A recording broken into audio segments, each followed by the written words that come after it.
Au Caire, la Ligue arabe sort de son silence. Dans un communiqué, elle exprime son inquiétude face au blocage de la formation du gouvernement libanais. Toutes les partis politiques doivent faire prévaloir l'intérêt national et mettre un terme à l'obstruction politique qui aggrave les souffrances du peuple libanais. Le secrétaire général Ahmad Aboulreit est très inquiet de ce qui se passe au Liban et des querelles qui risquent de mener le pays vers une crise aiguë dont les caractéristiques sont désormais manifestes. Nous sommes prêts à faire ce que l'on nous demande pour apaiser la situation et parvenir à une équation permettant au Premier ministre désigné de former son gouvernement conformément à l'initiative française, sans obstruction. Selon la Ligue arabe, le futur cabinet devra sauver le pays et mettre en œuvre des réformes essentielles qui répondent aux aspirations du peuple.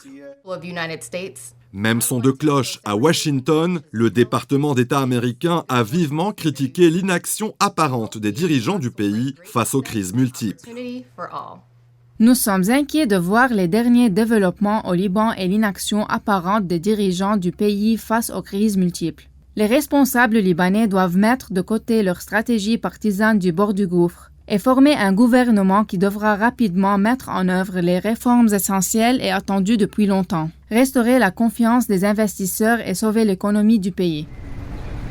Préoccupation également au siège des Nations Unies à New York. Son patron Antonio Guterres s'est entretenu au téléphone lundi soir avec le patriarche maronite Bshara Rahi. Le secrétaire général de l'ONU a appelé à la formation rapide d'un gouvernement et à ne pas entraîner le pays dans des conflits. Pour le chef de l'Église maronite, l'ONU devrait jouer un rôle de premier plan. C'est le message qu'il a transmis aux dirigeants onusiens, rappelant l'importance du principe de neutralité et de la tenue d'une conférence internationale sur le Liban. À Bruxelles, Jean-Yves Le Drian n'a pas mâché ses mots. Devant ses homologues européens, le chef de la diplomatie française a appelé à utiliser des leviers contre les responsables politiques libanais.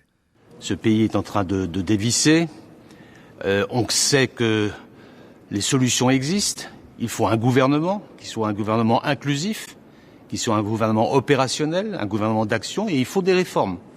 Mais c'est bloqué pour des intérêts particuliers parce que les responsables politiques n'arrivent pas à engager le processus. Quand un pays s'effondre, l'Europe doit être au rendez-vous et je veux que l'on puisse échanger ensemble sur les leviers qui nous permettraient de faire pression auprès des autorités libanaises. Le Liban est sans gouvernement depuis plus de 7 mois. Même la grogne populaire contre la faim et la pauvreté n'y fait rien.